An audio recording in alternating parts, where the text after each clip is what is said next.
Bonjour, je suis Audrey, je me retrouve avec Romy pour une nouvelle vidéo dédiée à la Sarah de nos Khayalim.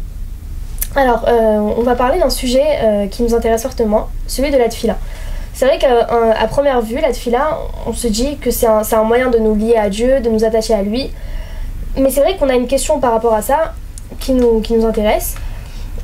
Parfois on peut prier, demander des choses à Dieu, mais on ne voit pas toujours une réponse, on pense qu'on prie pour rien finalement.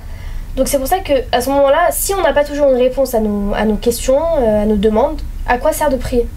Alors moi je voudrais t'amener un petit machal pour commencer à répondre à ta question. C'est d'un père et son enfant.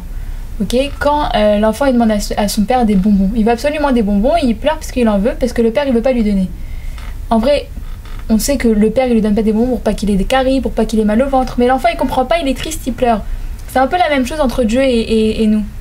Dieu il a plus de recul que nous pour savoir ce qui est bien pour nous, mais nous on est encore petits, on comprend pas tout. Et donc en fait il faut savoir que tout est pour notre bien, même si on comprend pas tout, on peut pas tout savoir, on peut pas tout comprendre.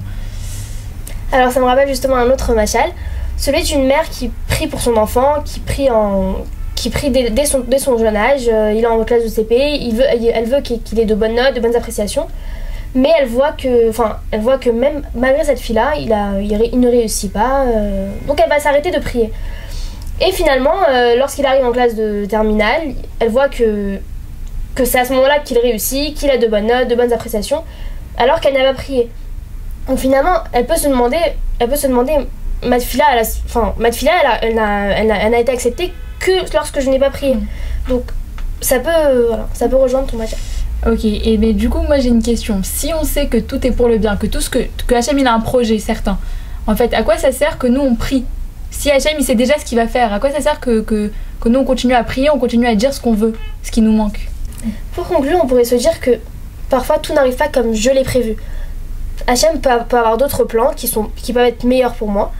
Et c'est pas parce que tout n'arrive pas, encore une fois, comme je l'ai prévu, qu'il faut s'arrêter de prier. Il faut encore continuer à prier pour qu'Hachem nous envoie tout ce qu'il y a de bon pour moi. Donc en gros, il faut continuer à prier et avoir cette émouna pour se dire que tout est comme lui l'a prévu. Exactement, finalement, peu importe la réponse d'Hachem, il faut apprendre à se dire que tout est pour notre bien. Merci de nous avoir regardés. Shalom, shalom.